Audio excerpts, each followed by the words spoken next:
Be here now. Just be here now.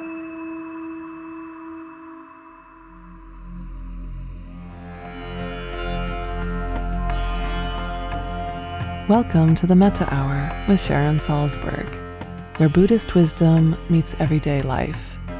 This podcast is brought to you by the Be Here Now Network and features interviews with the top leaders, teachers, and thinkers of the mindfulness movement and beyond. For more information, visit BeHereNowNetwork.com/Sharon.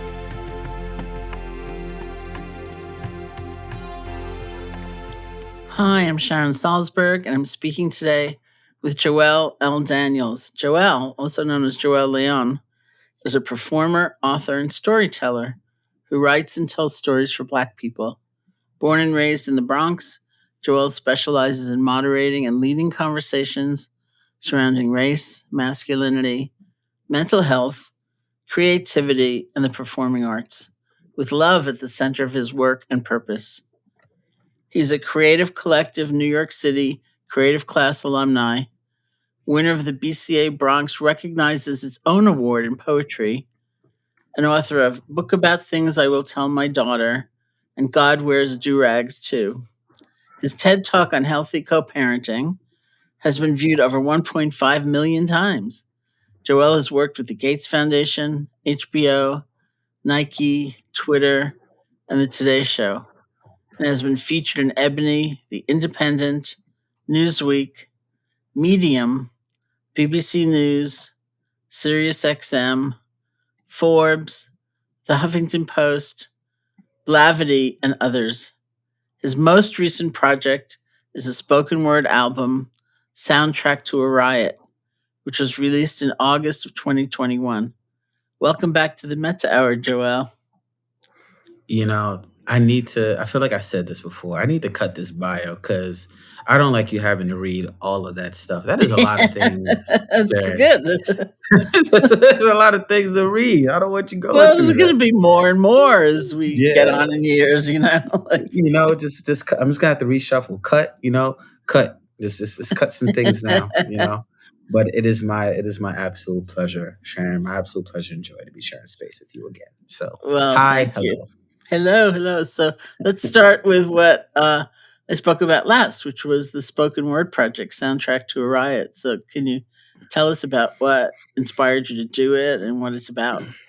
I was in a space artistically, I think, and maybe energy and heart wise, where I was finally, I think, open to explore.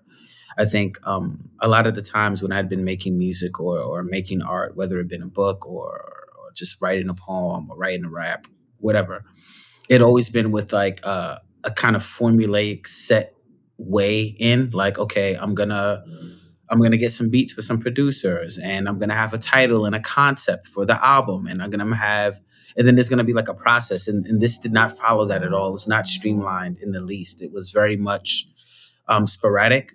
I had some friends in the recording academy who were asking spoken word artists to create more spoken word albums, honestly, to bulk up the category and to make sure that the category of spoken word at the Grammys had its own category. Because right now, spoken word is shared with audiobooks. So like Obama and the poet Jay Ivey can both be up for a Grammy in the spoken word category. Wow. And if you're a spoken word artist, that doesn't really make any sense. Right. So like wanting to create separate distinctions for both categories, and part of that being there needs to be more spoken word albums. And so that was our call to action. And I was like, this doesn't really follow my formula. Do I want to do this? And then I was like, why not? Like, we don't have a recording space in the apartment. And for those listening, like I currently live in Brooklyn, Bed-Stuy. But I think part of it is me knowing that I have like room to like do things in this space. And so I had a little equipment. I had my phone because, you can like record things on your phone now that like sound like they have quality. And so over the course of 4 nights, I took some pieces that I had written And I said, okay, let me just play with these and record it and make a thing out of it. And I did. And it was such a joyous, beautiful experience to be able to do that and not have to. I think the way that we function now as artists has shifted so much. Where Mhm. honestly, before you and I hopped on, Sharon, I was talking to Lily, and it was like things are so different because before we would just go to a studio to record Right, this right, conversation, right. but technology has afforded us the opportunity to not have to do that if things are preventing us from doing so.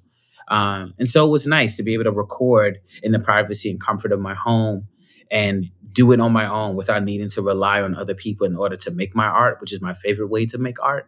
Mhm. Um, you know, and so the project in and of itself is really me exploring what a riot gets to sound like from the Black male perspective, Mm. from the Bronx born perspective, from the perspective of a pandemic. Mhm. I think it allowed me to look at many different facets of the energy that was Mhm. showing up in the past 2.5 years, really for me Mhm. specifically, and hoping that Mhm. was able to translate to other people as well. It Mhm. was it was a, and I hadn't recorded in like about 5 to 7 years, so it was Wow. nice to be able to get back into that space. Wow. I mean, something about that kind of inspiration where you're moved to do it and you don't Yeah. quite know even what's gonna happen to it, but Yes. Yeah. you're moved to Yeah. do it. That's great. Yeah, yeah. It was, and I think, yeah, like you said, like being moved to do it and not necessarily having to be. I've spent a decent amount of my time as an artist, if I'm being honest, being trying to be intentional, but also strategic. Like Mhm. if I Mhm. drop this around this time and this feels timely, blah, blah, blah, blah, blah. And, not kind of throwing all that to the wind and just going, okay, this is what I want to do. And let me just do it and then see what happens. That was Ye fun. Yeah, it's fantastic, because I mean, the industry is an industry, and Yeah. it's always that boundary of art and commerce or it's doing it a whole other way, which is kind of intriguing. I mean, years and years ago, Joseph Goldstein and I did what we call the correspondence course with his Mhm. company Sounds True, and came about totally accidentally. It was 12 talks, uh, and it was on cassette tapes. It was that long ago. Mhm. So one side of the cassette had a talk by one of us, and the other side of the same cassette had a guided Mhm. meditation by the other one of us. And so I made this arrangement with Tammy Simon, and when I was in Boulder, and came back and told Joseph we're recording a correspondence course, and then I just was trying to figure out like what topic should we include in this and that. And I said something Yeah. to Tammy like, well, there could be 15 talks, and then she said, no, there have to be 12. And I said, why 12? And she said, because that's how many cassettes the case fits. And I thought, really? We're designing Yeah. this whole curriculum around, the plastic case, Yeah, I guess we that's are wild. because it fits Yeah. 12, that's what we Yeah. did. Yeah. Yeah, yeah, yeah, yeah, and it's like we've so much of how I think the industry, like, has been set up, it's a formula, right? There's, like, a certain way to do Yeah. things, and I think the way and, I think what's inspired me about you, what's inspired me about the work that you do, and I think what's inspired me about the work that our community has been doing, especially when we Mhm. talk about mindfulness. It's really been about not necessarily following the formula at all. It's like the formula is like being kind of, if even that is a formula, and Mhm. so what feels right in this moment. And I could have not done the project. There was something in me that was like, I don't know, because it's not the formula. It's like I don't Mhm. have all these things that normally I would have in order to move forward or make me feel Yeah. confident enough to move forward. And it was like, does it matter? Like I not for nothing. I think a lot of what I've been talking about and talking in conversation with folks and community with folks has been about like our impending mortality. Yeah. Like we're leaving. And so whether that's tomorrow or 10 years from now or 80 years from now, and so I just want to do things. I want to experience things, and I want Mhm. to and I don't without the need to have it fit into a box. Mhm. and I think, whether it's a box of 17 tracks or like 12 cassette packets, it's like wanting to like not be in the box anymore, I think, Yeah, you know? that's so great. I was talking to Parker Palmer, who's his friend and educator, and we were doing this webinar together, and he just had a birthday. He turned 84, I think, Mm, 83 or 84, and he said that he was brought in to a meeting with Andrew Young, and who was like 92 or something like that, and had been mhm. very close to Martin Luther King Jr. And he said they were supposed to bring in like a younger person to have a conversation with him, but they brought in me. So I no, mean, he's like a barely younger. But anyway, no, uh, still, it's a, he said he was very surprised to hear from Andrew Young that they were all obviously really young at the time of the civil rights movement, and that when Martin Luther King would talk to them, he talked to them so often about death and mhm, reflecting on your own death, and uh, and the power of that, and it bringing that sense of courage and presence, and it was mm, just kind of a surprise, like yeah, uh, to hear, because we're often so reticent to like bring it up. yeah, yeah, yeah. I wonder, I wonder too, like when I think about, um, like even like age, right? Yeah. Like I'm gonna be 40, next year, which, and don't yell at me for this, Sharon, but like I start to feel like, oh, I'm feel like I'm getting old, and I'm not. I know Yeah. I'm The getting old. baby. I Yeah. know I'm a baby, and like by numerically, right, I'm getting Yeah. older. Like there's Yeah. like a thing that's happening. But Yeah. I don't know. I think also, I mean, maybe this kind of brings you sharing that kind of brings to mind for me a question. It's like, what hmm, what did it feel like, if you can recall, like what did it feel like for you to be 40 in comparison Hmm. to now with like how you show up in the world? Like Uh-huh. what did things have to like did things shift willfully for you? Did you have to shift things? Like what was that experience like for you, out of curiosity? Yeah, I mean, I think it was a lot of different things because I did so many significant things very young. Like I went to India when I was 18 years old. Yeah. I'd gone to college Wow. when I was 16. I went to India when I was 18, and Yeah. and in India, all those many years ago, I met like Joseph and you know people that I'm still very very close to, and so I was always like the baby because I was like really young, Yeah. and they were maybe 7 years older than I or 8 years older than I, and but I was always the youngest, and then all of a sudden I was like not that young anymore, you know. Yeah. Yeah. So Yeah. it was very interesting, and now of course I see even more change because it's true just what people say. It's like I'm writing a book right now, and I'm saying things that are um, said in a certain way, and I think, oh, maybe I should soften that, and I think, no, I don't care, like that's the Mm. way I want to say it. Yeah. Yeah. I love that. um, I, it definitely gets better, but it's also weird, like I don't mm. feel my actual age, and so Yeah. um if somebody said to me, "Oh, you're this age, you're 69," I would think, "I'm not. I am. No, no." Yeah, yeah, yeah, yeah. I get that. I mean, because I feel that way now.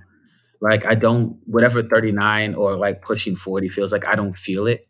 Mhm. Like there's something, and I think that speaks to, um, I don't know, I think that speaks, I feel like energy is a word that gets used so often now, Mhm. especially Mhm. by like millennials and geriatric millennials, like such as myself and Gen Mm. Zers. It's like energy, energy. And it's like, Mhm. but it's true. There's an energy that you bring forward that I think, I don't yes, it's youthful because it's open and it's Mhm. expansive, and I think when folks are moving in that way, it just really does get to feel and be, it lives outside of like age parameters, I think, Mm-hmm. which is why I think too, also like when I think about our connection, like that exists, that this exists outside of that.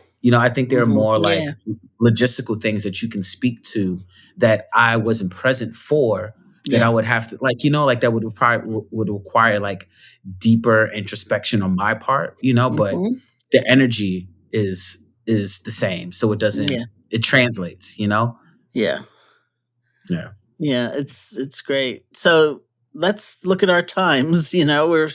recording in March. I don't know exactly when this will be on the Hmm. air. And I know you're such a big proponent of mental health, and Yeah. these past few years have been such a tough time for so many people, Yeah. um, with COVID and everything going on. So how how are you feeling about uh, life these days?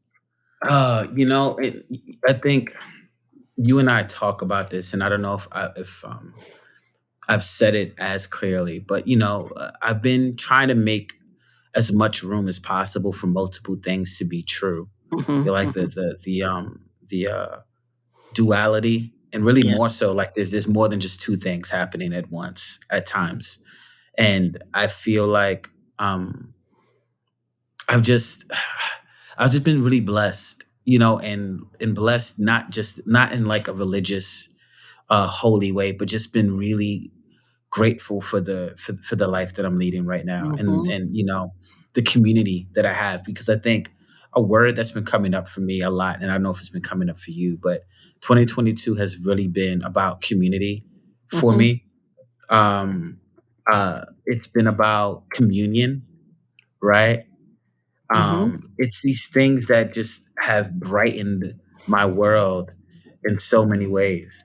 And so like even sitting with you and having conversations with you, I always look forward to these. And I think this work has the work that I've been doing now, I think for myself, and not like work, my 9 to 5 work, but like spirit Hmm. work of like sitting more with things, trying to be more present, Hmm. and trying to be and be more activated in certain ways. I think there's been like a calling together that I've been Hmm. very much responsive to. And like this is something, again, Lily and I were talking about before we jumped on. It's like Hmm. we need each other, Sharon. Yeah. Like we need, Yeah. like, and physically, like there's something to be said for being able to hug people and Yeah. sit across from a person. And so this year has just been, I've been feeling really um, just really humbled and honored for the opportunity to show up to do the work. Because I think there have been a couple of years ago, I was doing the work, but I was tired because there was so much work that I had yet to do on self Hmm. Hmm. that I wasn't as aware of. I think I was digging through a depression that I wasn't even aware was a depression that I was sitting with Hmm. in. Hmm. It was the pandemic. It was Yeah. postpartum because of the birth of my toddler. My eldest Lila, she had left the city and then moved to Houston with her mother in 2020, and so all those things were like the perfect storm. And then I was Hmm. just working. I was just consistently working. And, there were so many opportunities that came up because I think when folks such as yourself and I think myself, when we're present and we're being mindful, when things are happening in the world and in communities, people reach out because they're looking Hmm. for like a roadmap, and they Yeah. think Yeah. for some reason we have it.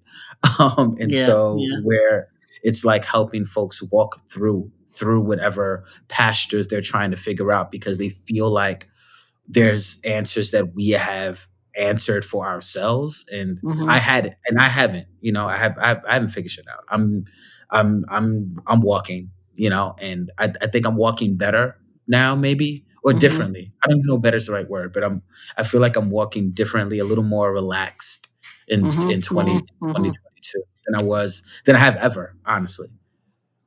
Well, I think what really people get is just a sense of connection. It's not even the words, or Yeah. even from Twitter, or where is where I met you, but there's something about the way you say things, or the presence that you put into the tweet, or the care. It's like I think that's what people really get. It's like in my early teaching career, which is 10,000 years ago, because I'm that old. Um, and I was totally, totally unable to give talks because I couldn't speak. I couldn't do public speaking because I was terrified. And What? I was totally terrified. And my big fear was that I was going to be giving a talk and my mind was going to go totally blank. And I was just going to be sitting there like a fool, like, I don't know what to say now. And it's interesting because I talked to Pema Chodron once and I told her that. And she said, oh, all these years I've been afraid that I'd be speaking about one topic and my mind would leap to a whole other topic. And suddenly I'd be talking about that. And she said, in all these years, no one's ever complained. And I think, because there's something, the funniest part when it happens sometimes is like somebody will say to me, it meant so much when you said like ABC. And I'm sitting there thinking, I don't say ABC.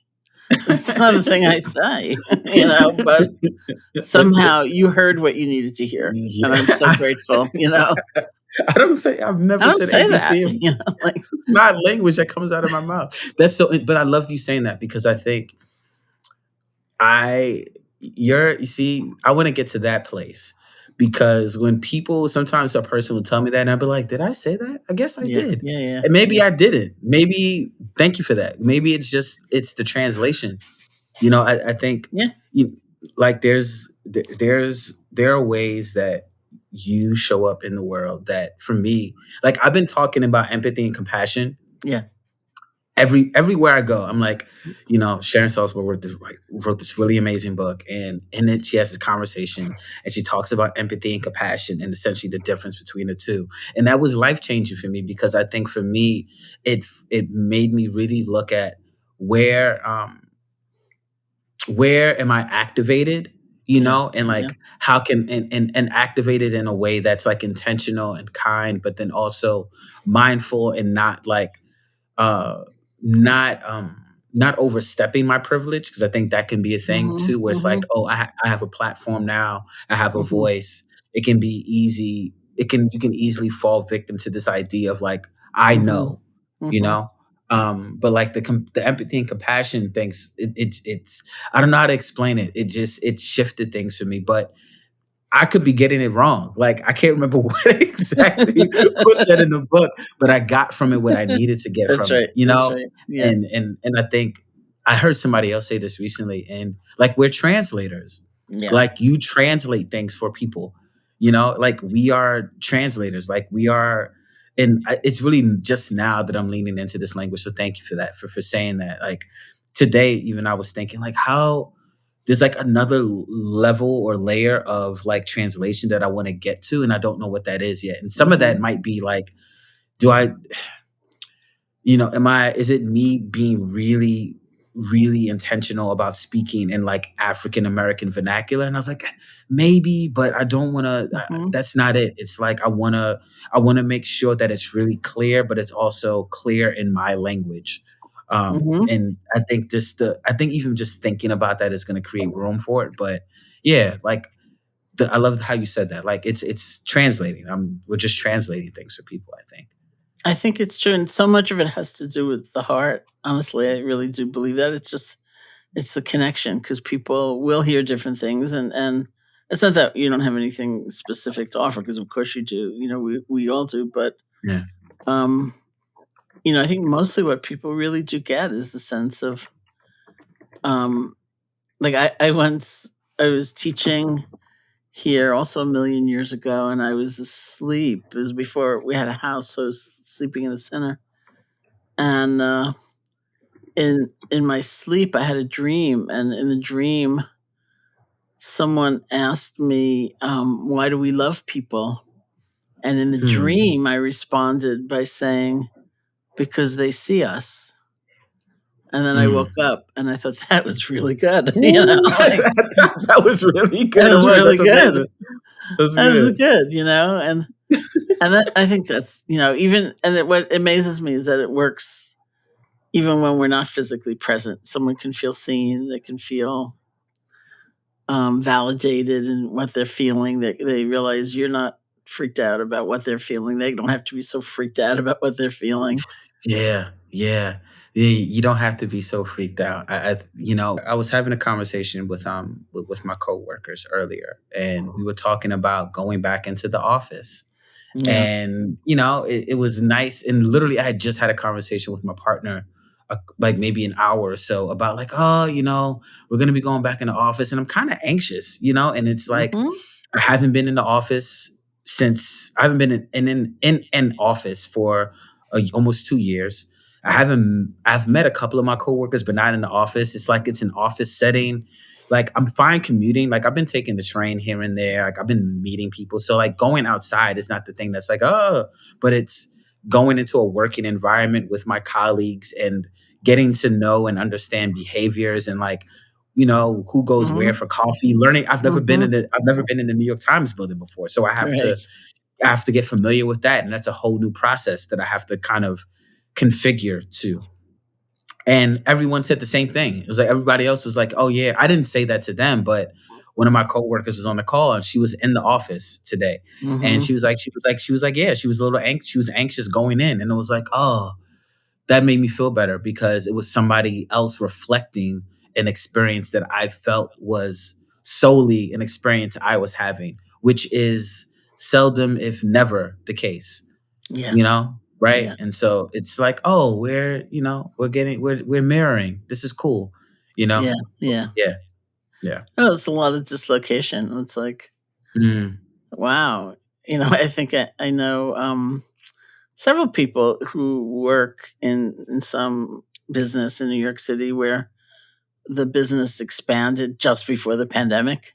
Like they mhm. didn't have enough room, so they rented a whole other floor or something like that, and then Wow, it's yeah. just been like empty for 2 years. It's just like it's all so weird. Yeah, it is. Um, It is. and people are hurting, which is also, really sad. And as is so often the case, people can commonly blame themselves for what they're feeling instead of thinking, this is a pretty awful circumstance for a long time. And like Yeah, I yeah, survived. Like that's yeah. good. Yeah, yeah, and I tweeted something. I survived. I tweeted something recently, and I was just like, and I was just talking about my work as an artist. But the thought that came to mind when I was typing was like, the circumstances that create the work do not either devalue or like add merit to the work. It's about the Hmm. work, and it's easy to look at, you know, um, it's what am I not like? I'm not doing this. I'm not doing that. I'm not doing whatever. And like we can be cognizant and aware of the circumstances, but the circumstances don't take away or add to like I think the presence and the intentionality behind the work, Hmm. And so it's easy to say, well, and granted, we can also on that like adverse to that, you can go, oh, I did this, this, and this during a pandemic. Look at me, right? Hmm. But it's also like it's so much is shifting because of the pandemic and because of the world we're living in. And when it's what this March 2022, and we're talking Yeah. about like a potential world war. Like Yeah. Yeah. I think we moved past this already, right? But it's the circumstances, right? All these things, this upheaval, this chaos that is Hmm. happening, and it's easy to forget that that's happening. Like it's a thing Yeah. that is happening amidst you having to pay bills or go grocery shopping or take care of your family or write a book, Hmm. Yeah. with Deadline. 10,000 more words, Oh that God. need to be added, not to be, not to remind you, Thank but you. I love you too, Sharon. It's like, it's like there's so many things happening. So how are we showing up for the things that are happening and giving us like grace is another word that's been coming up a lot for Hmm. me too. Hmm. Like how much like how much grace are you giving yourself? Okay, cool. Can you give yourself a little more? Because I'm pretty sure what you're giving yourself right now is like grade. It's not grade A level grace. You're giving yourself like the Hmm. bare minimum of grace because of whatever. But we're not considering all the other things that are affecting the work potentially. Hmm. Hmm. I meant it about I survived because I have a friend who he wrote about this, so I'm not like I always get nervous when we say I have a friend too, and people are gonna think, boy, you can't tell her anything. She'll tell the world. So I want to say I don't repeat stories that they don't tell themselves, FYI. sometimes very publicly, but or else I change it so that you could never ever guess who I'm talking about. Yeah, Um, fair. so I have a friend who survived a terrible accident, and in the process of trying to save his wife, which he did, Oh my God. he ended up throwing her in a way that she got an injury, Mm. and and then they were in my life before, and then so I was just in touch, and they ended up seeing this trauma therapist who was fabulous and saved them in so many ways, from just the emotional burden of so much that had happened, and like long hospitalizations and all these things, and so at one point he said the therapist had given him almost like a mantra, gave him this saying, which was, "I survived," and I said, "You didn't realize you survived," like shouldn't that have been obvious? And but he actually was really torn up with guilt about having hurt his wife, which was so irrational. But it's just what our minds do sometimes, and so sometimes it was very impactful for him to actually repeat to himself, "I survived. Like, I'm here. I'm okay." I think too, there's something to be said for the speaking of a thing. I think I think we can either give power or take power away. But when I was able to put language to my depression, it and I didn't say it magically cured my depression. That's not it. But once I finally had language to it and I could speak truth to what I was enduring, it allowed for me to engage with it in a way that wasn't not dishonest, because it wasn't like I was saying I'm not depressed. But I think, actually, no, I take that back. I definitely at one point said I'm not depressed. But saying it out loud gave me a sense of liberation that I hadn't felt, because it was like, oh, I can put a name to this thing. I have language for it now. Because specifically, I knew I was going through and processing high functioning depression, right?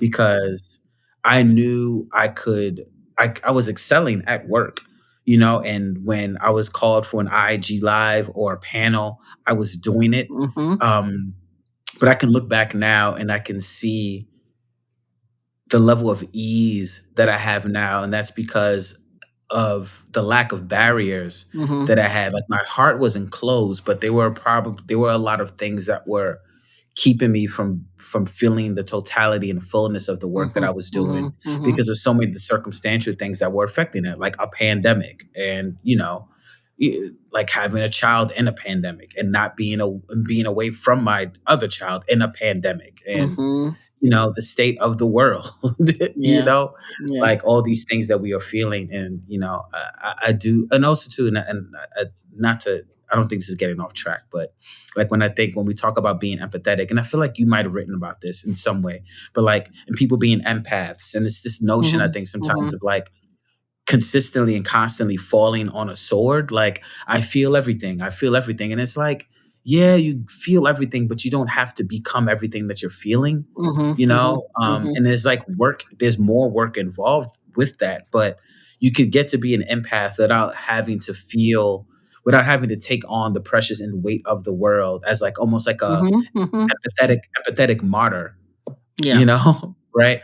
And I feel like I was doing that to a certain extent at some point, not like necessarily saying, oh, I feel everything and this is why, but I could see how I was letting things get to me as simply as I can put it, Yeah, oh, definitely. Well, I think it has, it's hard to put it in words, but it has something to do with space, like it's one thing if something enters us so deeply and it inhabits us and we're kind of caught in it, and there's almost no separation between the rest of our being or our awareness and the thing, whereas it's different when there's just some greater amount of space, same thing, maybe, same memory or Hmm. distressing image or feeling or something like Hmm. that. But it's different. It's a little bit like from what I understand about some trauma reflections. If something happened when you were 2 years old and you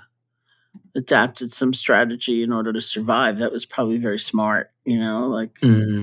maybe Hmm. you left your body or whatever you did. It was very smart at the time. And now you're 50 years old and you're doing the same thing. Hmm. uh to realize deeply, like I'm an adult. Actually, I'm not 2 years old. I'm not vulnerable that way. Yeah. This is Yeah. not a question of survival. Actually, my awareness is bigger Hmm. than the fear that is coming up or the sensations that are coming up in my body. And that's a genuine, it's not trying to avoid the pain or anything, but it's a genuine realization, like, Hmm. oh, it's different now, you Hmm. know Hmm. and I can Hmm. have some perspective. I can have some space, and it's all about space, because you're not also saying, hopefully, I shouldn't feel this, and this is, for Right. cowards or whatever, but Right. feel what we feel. Yeah. Yeah. Yeah. We feel what we feel. And like, even like you mentioned space, and it makes me even think about physical space, Yeah. like Yeah. around the same time that I was able to say, oh, you know what, I'm depressed. I have this language for it now.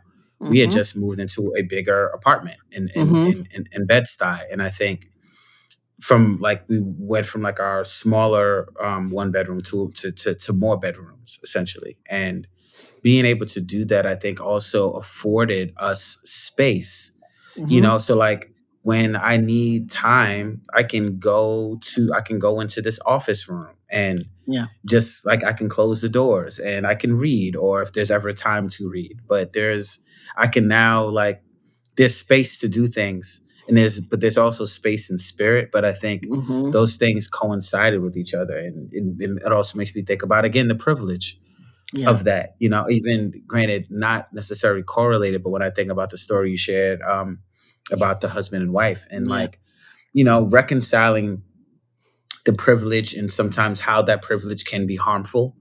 And so part of that work, I think part of the work for me, and what I think for all of us, is not just being cognizant of the privilege and of like, okay, well, I survived this thing, which is I think a beautiful statement to make.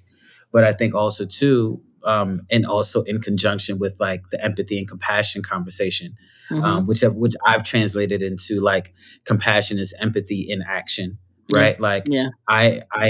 if I've survived, what do I do with that? Mhm. Mhm. Like, and for me, my survival has now been, how do I use it as a testimony for others, to not give them a roadmap, but Mhm.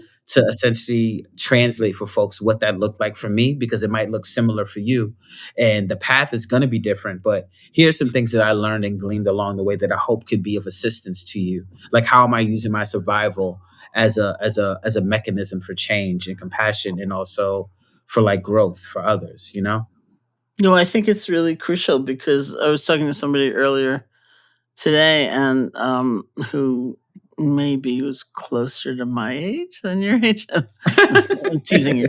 But we're talking about like my parents' generation, Mm, and people like my father went off and fought in World War II, and mhm, she was working with a lot of people who I suspect were children of Holocaust survivors, you know, mm, yeah.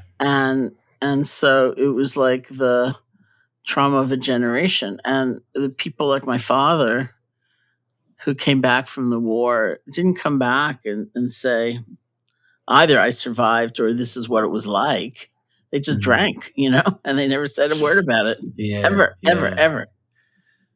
With a lot of really terrible, terrible consequences. And but it was so many. I know so many people's fathers who were like that, Yeah. from that time. And um, to give voice and to sort of be a part of a larger cultural voice that acknowledges, yes, Mm, this can be really hard, or we can get depressed, or depression is a complicated thing. Maybe uh you look at 5 different things that are feeding into it, that are Yeah. something like that. It's really important because without that external, I think, kind of cultural buy-in, then we're really adrift, Yes, and that's the, and that's the thing I've struggled with a little. It's like not when I look at the state of like just if we look just looking at America, right? Hmm. There are always going to be people who Yeah. are not aligned, Yeah. Yeah. like and who don't get it, who don't have access to the language, who don't have tools, Hmm. and wanting so much for everybody, but knowing like, we all have free will. And Yeah. so what I don't want to say I'm asking for your advice here, but it's something I struggle with a lot. It's this notion that because like don't want to be fatalistic, right? Because Hmm. I think about Ta-Nehisi Coates and like how Hmm. he's kind of made a Hmm. shift where at one point he was like, racism is never gonna end. He Hmm. was like, I just don't see it. And I'm trying to not be in that space because he's also shifted to like, Hmm. I don't think racism is gonna end in my lifetime, which I know Hmm. for certain is not gonna happen in my lifetime. Hmm. Um, Hmm. but it might happen in my children's lifetime, maybe, Hmm. but then when I think about climate change and like Yeah. so much, and when I think about, I saw a tweet recently, and they were talking about the pandemic, and I bring this up because in the tweet, the person mentioned World War II, and like what like the ration books that Yeah. people had, Yeah. right? Yeah. Like Yeah. I can't. It's hard for me to imagine that happening today. Yeah. And not in, and I don't want to be a negative Nancy in this way, but like recognizing that we've been slowly shifting into this version of ourselves that is focused on what I need in survival. It's survival. Like I personally, me, ego, self needs to survive, Hmm. and that survival is not contingent on how other people are showing up in the world. Yeah. And like how making room for that dissonance, like knowing that cultural shifts need to happen and they are happening. Like we can look now, like to your point, the fact that I get to have conversations with my daughter about her body. Hmm. I don't, that wouldn't have happened in, that wasn't happening as often as it is now, Hmm. And so that gives me hope, but then it's also like is that short-sighted? Like how have you been able to do this work that you do so well, while in remaining as like steadfast in this work, well, I mean, while looking around and seeing like things turning to shit. It's like Boy, they're bad. They are bad. like that balancing act that I feel like that I know that you're continuing to do, but how do you continue to do it? I guess is probably the question I'm trying to ask you. Yeah, I mean, the work is, a kind of not marred or compromised, by first of all, not everybody uses it, so you can't really say the tool is not working because who knows, Mhm. and Yeah. and it's not an instantaneous tool, like or a set of Mm. tools. Things are slow and yet maybe very steady. I do feel, I mean, it's scary sometimes, just to sense this much hatred in the Mm. air, and but it's also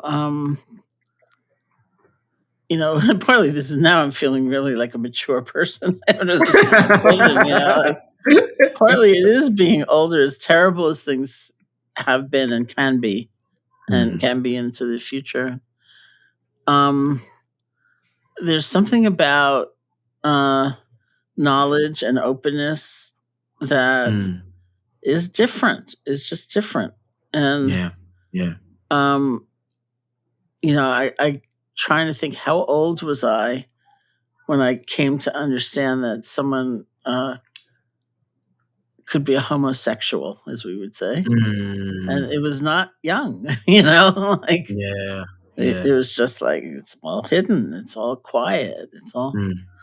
um and I think I contrast that to say my goddaughter who's in her early 20s, who just like it's inconceivable that she wouldn't have known that from the time she Mhm. was 4. Mhm. Yeah. Yeah. Yeah. I I I love that because I think it's easy for us to limit how expansive our hearts can be, Yeah, yeah. and it's also easy to forget. It was what I try to remind. I use language like context and nuance a lot Mhm. because I think it's so easy to forget the context in which things are happening. Like you said it yourself when you were talking about like we're in a pandemic. Yeah. Like it's easy to forget that the context of these things matter. So, an example, I was a part of this really great cast of black folks who were talking about black masculinity. Mhm.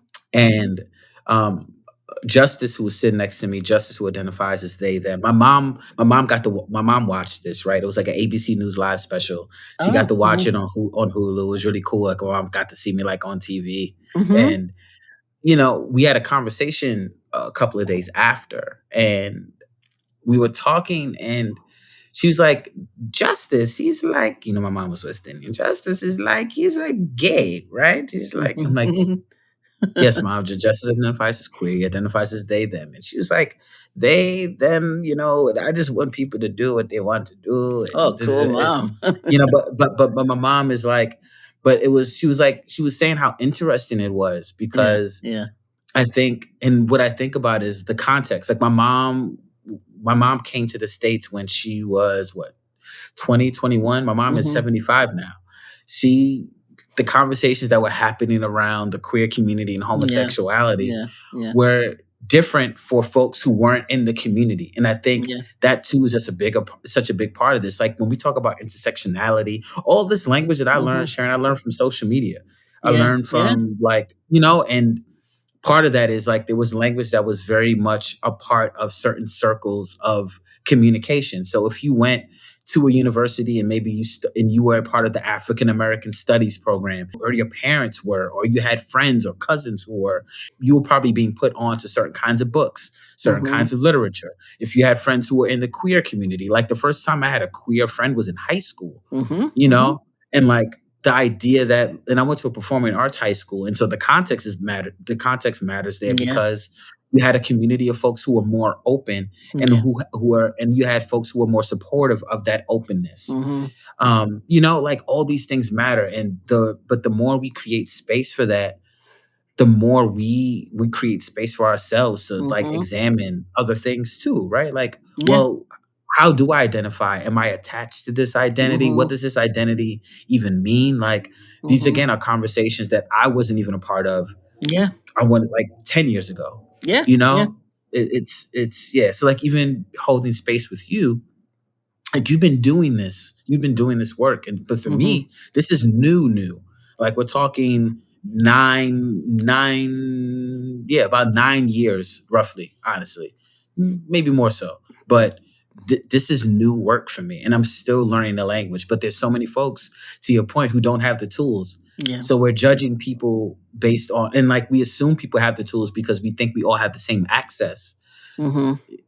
but we Yeah. don't, Yeah. you know. Yeah. I have a colleague who used to, when we were teaching together, she used to say quite a lot.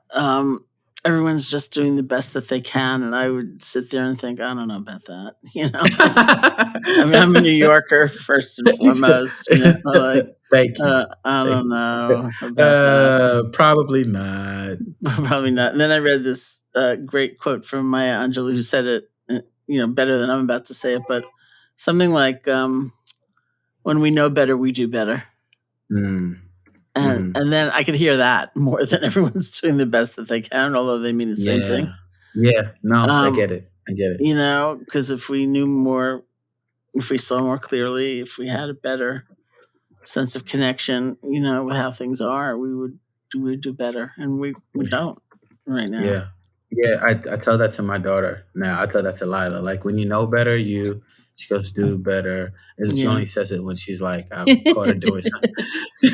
And I feel like a TV dad when I Yeah. do that. It's like I have a thing now that she has to repeat, which is nice. It makes me feel homely. But yeah.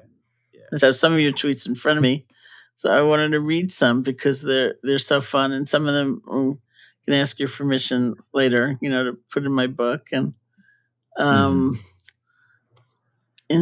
Inspiration. Not having all the answers right now is perfectly fine. Though this road may feel like a path once traveled, no two steps are the same. Holding on to a fixed view of the when or the how serves you no good. Having it all figured out is not the way in. Honoring your journey is. Oh, that's pretty cool. That does sound pretty cool. Now I That hear it does out sound loud. cool. That does sound pretty cool. It's it.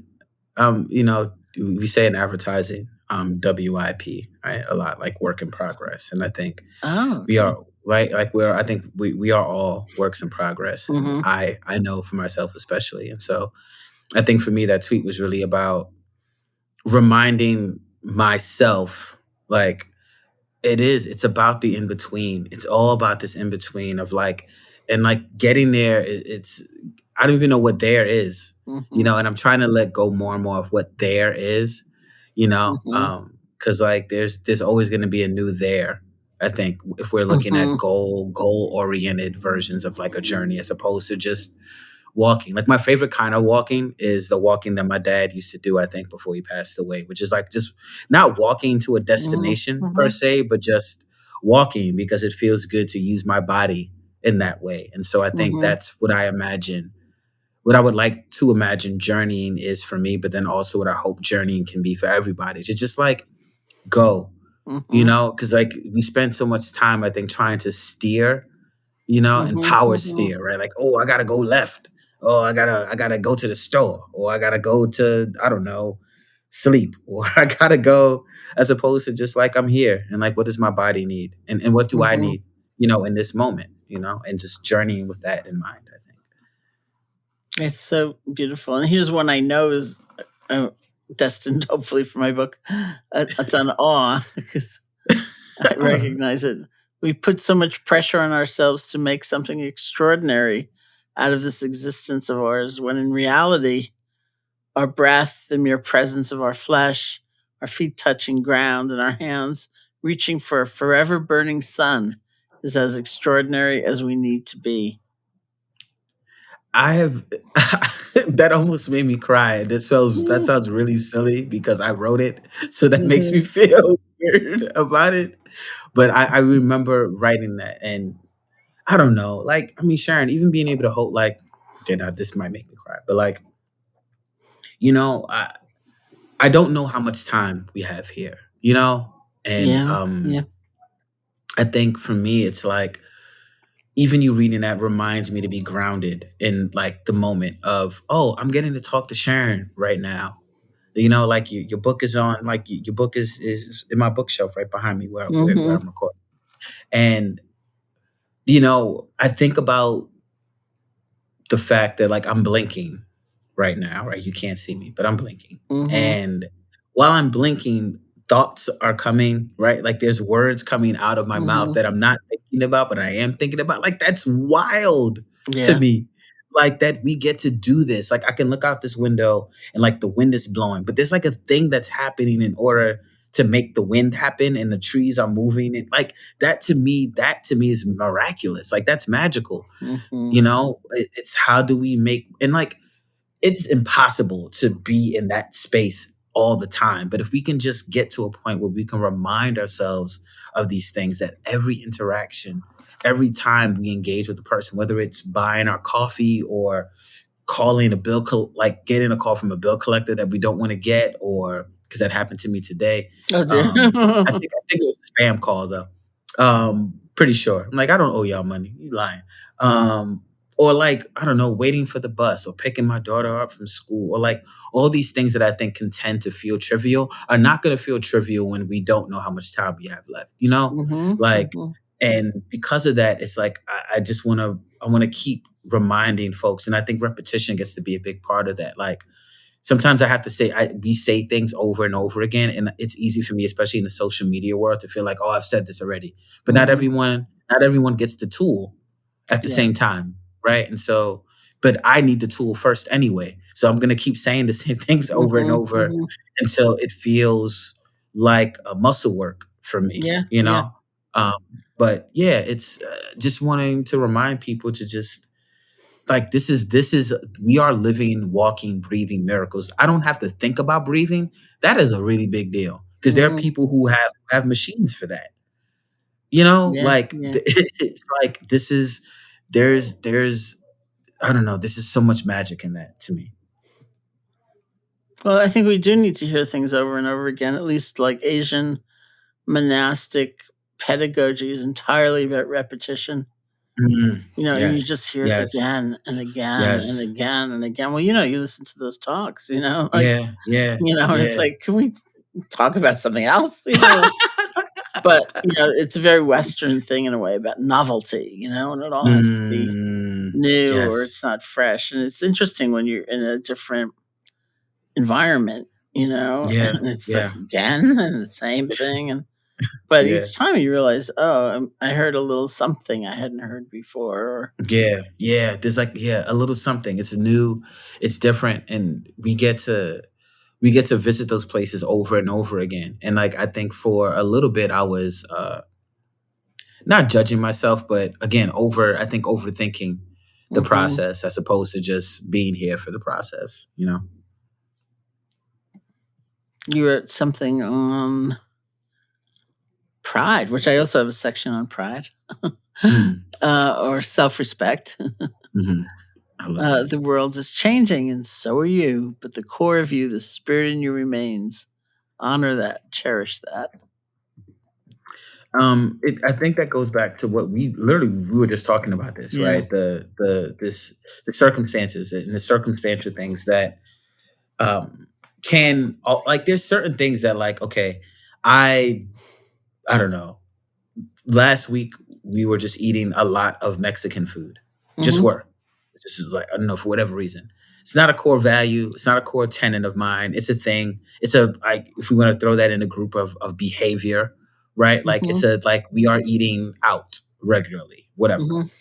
But the value system doesn't shift based on these other things that are affecting why we were eating Mexican food. That's probably a horrible example, but the idea that we how we show up in the world doesn't have to be a reflection of the world. I mean, it's very Mhm. like biblical in that way, right? Mhm. That this notion of not like you're a part of the world, but you don't have to become the world that you're a part of. And Right. so I think it's easy to point fingers or to point blame or to judge and go, oh, this because this thing is happening, I now must do this. And I Mhm. think we can respond to the thing that is maybe triggering us or um, bringing a response out of us, but it doesn't mean we have to shift who we are intrinsically because of that.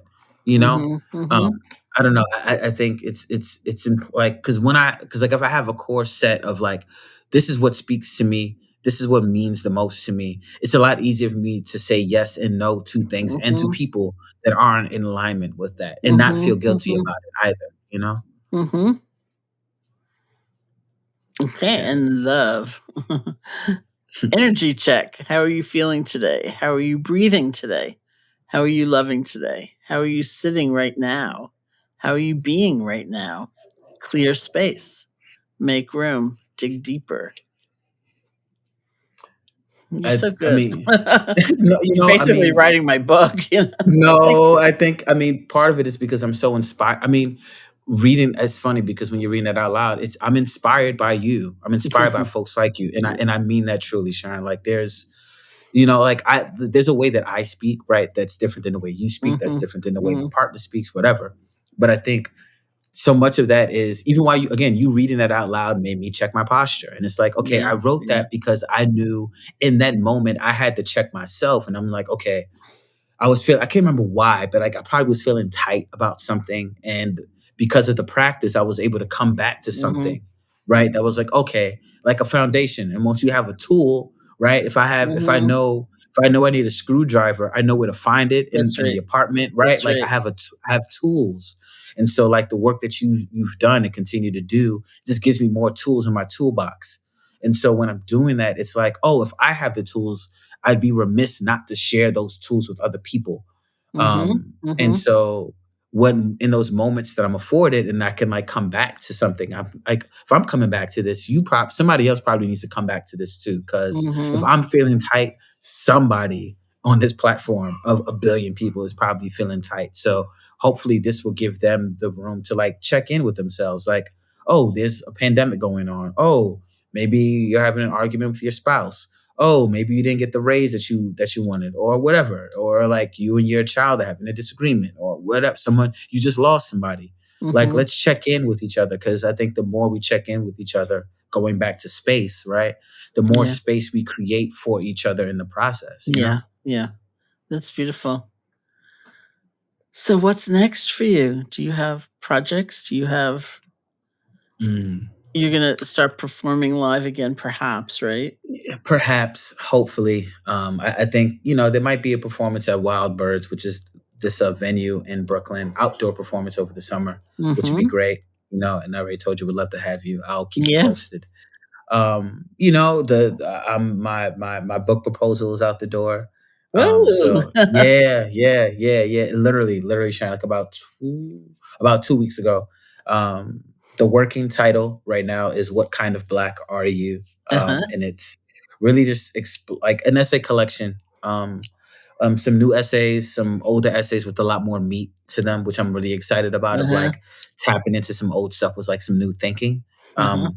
But really just looking at the world through the lens of pop culture and blackness, and specifically through like the cis hetero black Mm-hmm. Uh-huh. masculine perspective. Right, right. Like how that's colored my world, and for lack of a better term. Yeah, yeah, And trying to, and giving some trying to bring some more vulnerability into these spaces that I'm writing about. So I'm talking about my body, I'm talking about race, I'm talking about rap music, I'm talking about making adult friends. Like there's a lot of things that I'm trying to like touch on that I yeah. think Uh-huh. were uncomfortable for me to write about, which means I probably Yeah. should be writing more about them.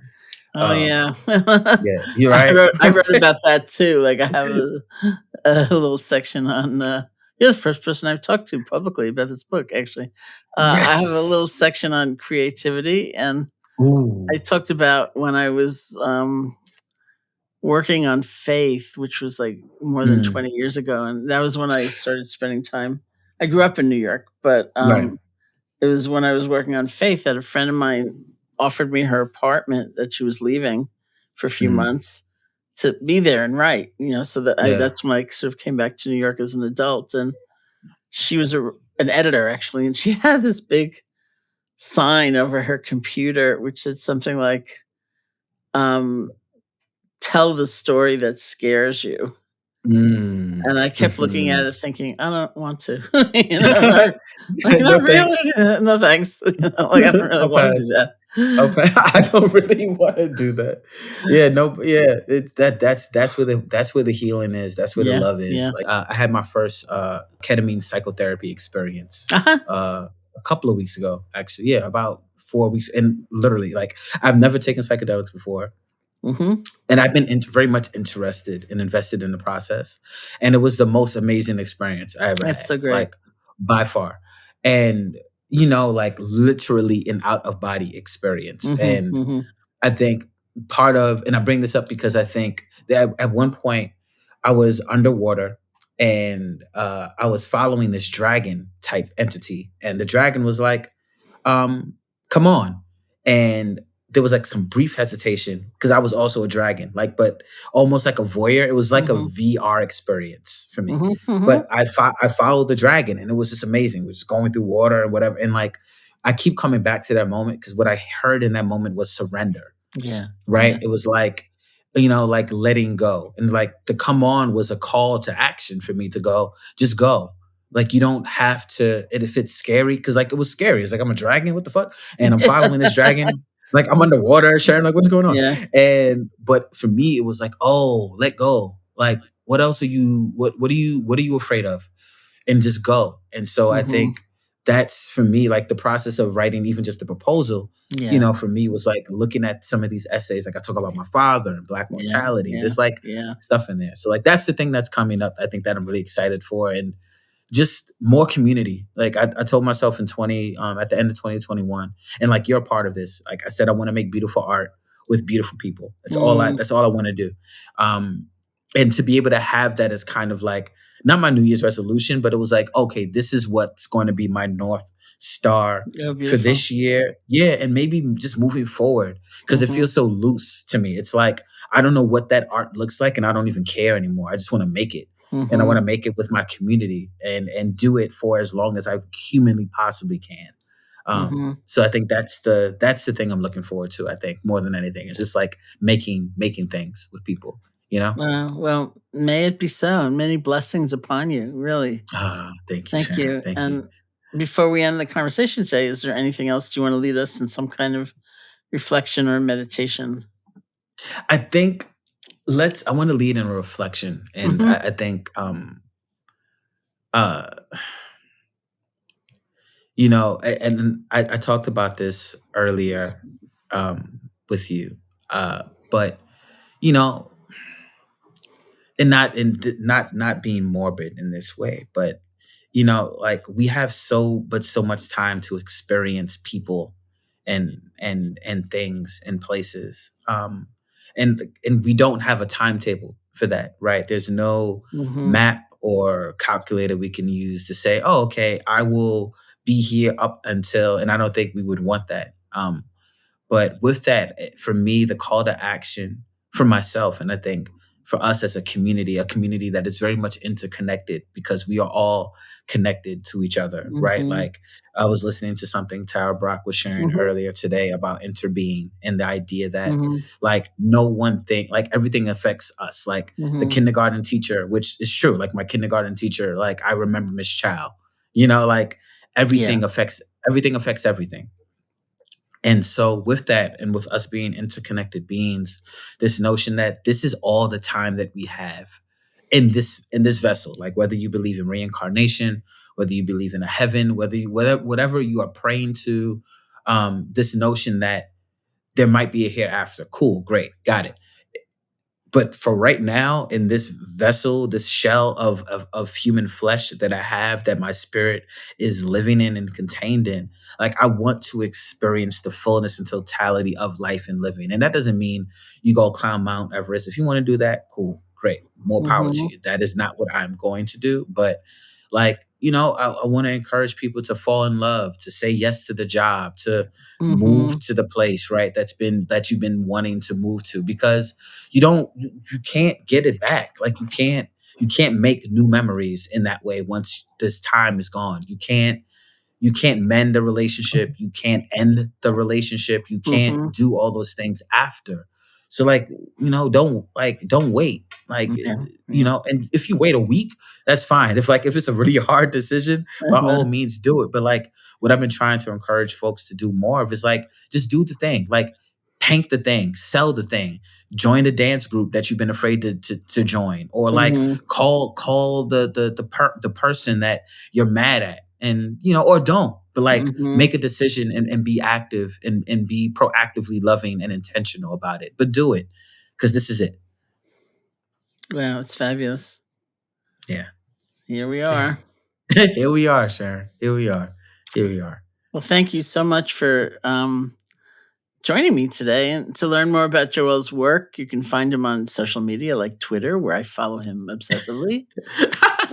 And get yourself a copy of his new spoken word album, Soundtrack to a Riot, available on Spotify and other streaming services. Thank you to all of our supporters out there. Thank you for listening. This has been the Metta Hour Podcast from the Be Here Now Network. May you be safe, be happy, be healthy. May you live with ease.